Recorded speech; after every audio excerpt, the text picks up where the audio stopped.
Hello and welcome to Let's Talk Sports Extra Time, as Joe portrayed that the other week with the board, and just like the one we saw with Man United Arsenal on Friday night. Yes, it went up to 10 minutes.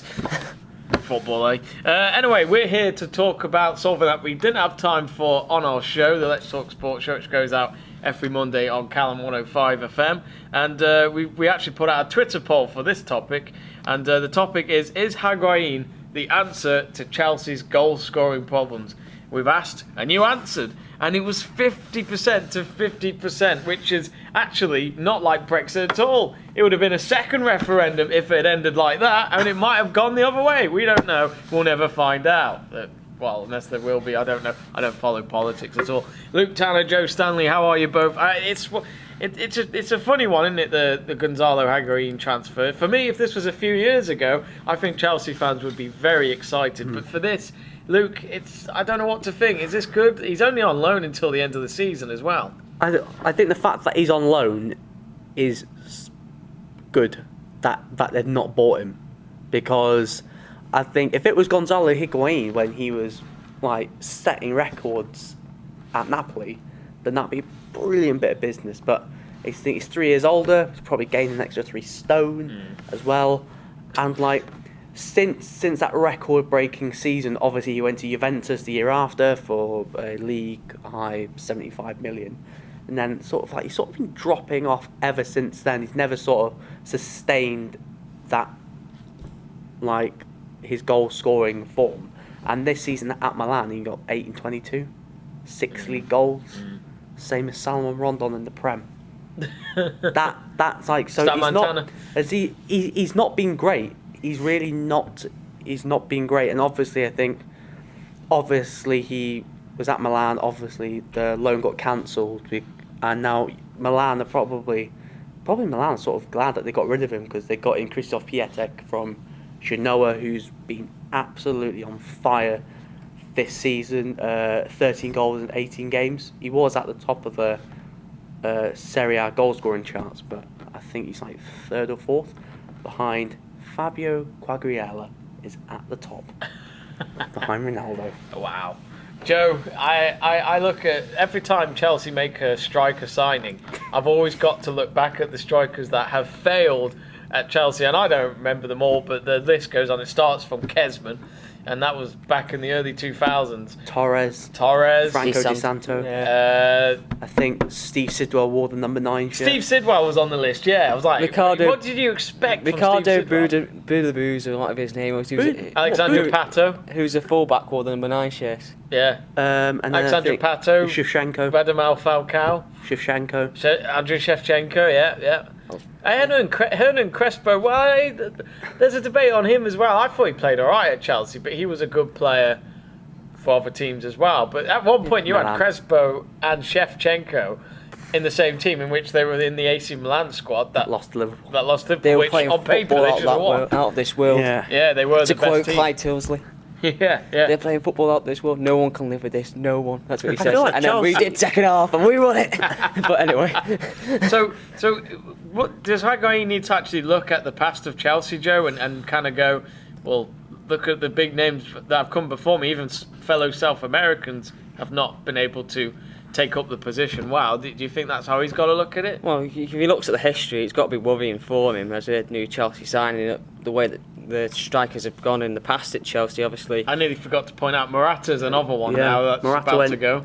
Came in for record fee, I think 70 million. Yeah. What a dreadful player. They had Idol Gudjohnsen. I can never... Idol Gudjohnsen, yeah, but he was awesome. He was a good player. He was quality. And Drogba. And Drogba. You can't... Damien Duff, even though he's more of a midfield, but I love Damien Duff. He's got to look at the past. He's got to look at who they've had, and he's got to think, I need to be a Drogba or Gudjohnsen type of player, not a Torres, who was... If you look at his record, it actually wasn't that bad in the end. Someone broke it down compared to the other strikers that they've had. Torres was a poacher, though. Well, Torres was... I think, out of all the players we've just mentioned, I think Torres was to be there the longest. Yeah. And he was on the... But he paid back that 50 million just for that goal against Barcelona, where Gary Neville had an orgasm. And he was on the way when Liverpool sold him. He was on the dip. Great big business by Liverpool. He'd already peaked.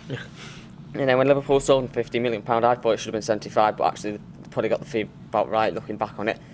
he seemed to just dip and fall off a cliff. But he did score in the big games for Chelsea. He scored against United, even though they lost 3-1. He should have had 2 in that game. But he scored it against Barcelona in the semi-final to send them, and Gary Neville went, oh. I think there was a stat in the Champions League final that when Drogba and Torres was on the same pitch together, they never scored, and then Drogba banged in that header. And then he scored in the Europa League final, the opener, when they beat Benfica 2-1. Fantastic finish. It was Torres of old. But obviously, you look at Higuain, he needs to try and replicate the form that he had at Napoli under Sarri. He's working with a manager that he's worked with before. He should know his sort of play, his system, so he should be able to gel. Alright, it's a different league. Premier League's more fast-paced than the slow Italian football. You know me, my opinions on the Italian league the other week. I upset Connor and Andy over it, saying that it's not really that great of a league. Don't get wrong, you said that. Some of the players, don't get wrong, on paper people say, oh yeah, it was quality in the 80s, and you still get the odd big player wanting to go over there and play Defensive. it now. But it's defensive, exactly, it's boring. Yeah, if you're interested in tactics, then fair enough, but it's evolved to be more of an attacking game. But I think if you looked at the big signing that came from Serie A this season, Jorginho, I think at the beginning of the season when no one really sort of knew how he played in that Regista role, he did very well until Poch just stuck Dele Alli on him and marked him out of the game. And I think since then Chelsea fans have been a bit like, hold on a minute, we spent £57 million basically sacrificing N'Golo Kante to be more box to box, and it's sort of not really worked out yet with Jorginho. I think the same will happen with Higuain, because the reason why he's brought him in, because he trusts him, he knows what he needs from a striker. Doesn't mean that Chelsea should go and fork out €35 million to buy him in the summer, because if it's a stopgap to get you over the line thing. Well, that's what I hope there is, because there's good young strikers around. Because right now for Chelsea, I mean, they've got the FA Cup and the League Cup, so they could still have a good season and then maybe get top 4 as well. So even though they've had a few strange weeks, Chelsea, they just need that goal scoring to happen, don't they? I think that the summer's going to be crucial, because I think Giroud said he might be leaving. I think if his contract's up anyway. Yeah, I think if Morata has a semi-decent loan spell at Atletico, I think Atletico can make that permanent for £43 million. And plus, you'll probably expect Eden Hazard to leave in the summer. So, like, Chelsea have really got to rebuild that attack. Obviously, they've got Pulisic coming in. Hudson-Odoi is probably set to leave. So, Luke's joined my team. Hazard's going. Yeah, Hazard's gone. He's off. I don't know. I feel like he's off. If Hazard doesn't leave this summer, then I feel like he'll be at Chelsea for a long time. And that's plus, all I'm his saying. comments about I always frustrate my managers, that annoyed me. That really annoyed me, saying I always annoy my managers. I'm never going to stop annoying my managers. And I thought, if I'm a Chelsea fan, I'd be like, get out of the club. I think it was good that, I mean, we know that anyway without him saying it, because he did that with Mourinho in his second spell. He did that with Conte in his season, as well. But yeah, I can agree with what you mean. That's not a good attitude from a footballer, because at the end of the day, it's a team thing. You've got to work with the manager working with the players as well. But I had spells where, like, I remember watching. That makes sound like I'm a player just then. I remember watching the World Cup 2014 final, Joe, where Gonzalo Higuain had 2 golden opportunities for Argentina, and Messi could easily look back and think, if only we had someone else up front that night, I might have won the World Cup. Aguero. Cardi, maybe. But you know, he messed up there, and this is when I'll be honest, I've seen Higuain quite a few times. I remember him at Real Madrid, and he was okay. Him and Benzema were the main men up front. But then when I watched him in that World Cup, I went off a bit about him, and obviously you mentioned the Napoli spell he had. But he's on and off for me, and I think this is what I worry about Chelsea. That's the thing, it depends on what Higuain turns up on what day with Chelsea. Like I said, if you get the Napoli Higuain, fantastic signing, fantastic bit of business. I know he's 31, so he's aging, but he can still do a job. But if you get the Madrid Higuain and the Higuain played for Argentina in 2014 World Cup, then Chelsea are screwed. Because, let's be honest, they've not got anything in attack at the moment, apart from they're relying heavily on Eden Hazard to try and... But he'll be shuffled out to the wing again, where he should play anyway. And then, I think that would be interesting as well, how they then link up. They've got Giroud, who's good, but he's more of a target man. Yeah, good for the link-up play. Is he going to get you the 15, 20 goals a season? No chance. And not from the bench, anyway. you got who else? Well, you've got Willian, Pedro. Yeah, and you're shipping Batshuayi out again. But Batshuayi's not really been given that run of games. Exactly. To prove himself. But exactly, you're not giving him a chance, and then you're shipping him out again. You've got Willian and Pedro, who are more wingers than out strikers. So that's not going to work. So what do they do there? And the Higuain, what you said about that 2014 World Cup final is, I remember watching that, and he was clean through, and he struck that right-footed volley. Remember that thing? He put it wide of the post. I thought he's one-on-one. I thought Argentina have got it here. Messi's getting his World Cup. As much as I love Lionel Messi, I wanted Germany to win the World Cup because of the quality of their football they played throughout the whole tournament. I thought Argentina weren't really fantastic, let's be honest. They just scraped through like Portugal did. It was a bit, yeah. Like Portugal did 2 years later in the 2016 Euros. So it didn't really add up. And then obviously in a final, your chances are few and far between sometimes. It was a tight game of football, and Mario Götze took his chance with that stunning great goal. left-footed strike in extra time. And you got to think if Higuain had taken those chances early on, would have been a different story. Messi could have been a World Cup winner. And that's the thing with Chelsea, they're battling for the top four, and it's very close with United and Arsenal just breathing down their necks. They're in the Carabao Cup final against Manchester City. City would be favourites. They're still in the FA Cup, but they've never really faced anyone too hard. They've had Forest and Wednesday, let's be honest, games that they should easily win. Even with their third or fourth string 11, they should win those games. No disrespect to those clubs.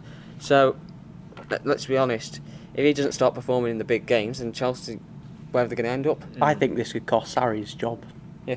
I think if this doesn't bang to get them top four, and Higuain must have gone to the board saying, I need this guy, I know what he can do for me. If he doesn't bang, especially after what he's been... He's basically put his job on the line by publicly criticising players. Yeah. Saying that they need to perform. Does that show lack of experience as well? I don't know really, because obviously, like, he's not won a trophy before. No.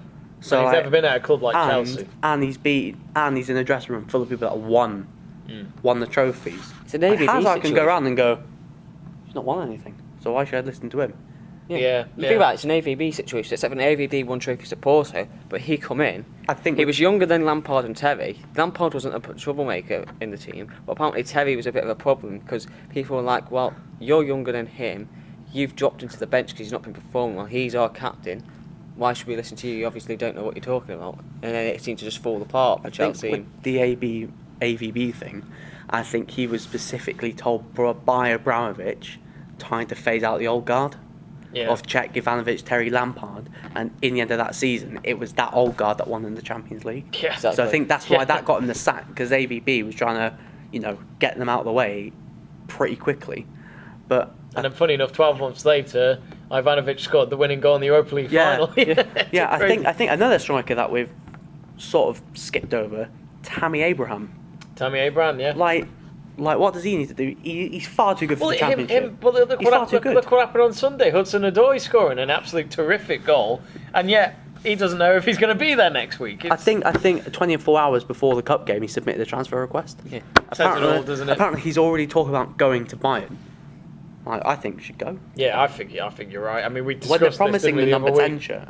Well, I think it says it all though, where this is the time for youngsters or any players on the system that's on loan to come back and give it a go instead of spending all this money. What's it, 44? 42, so it's either way. It's ridiculous, 42. I think they're changing the loans. Cap so, how many?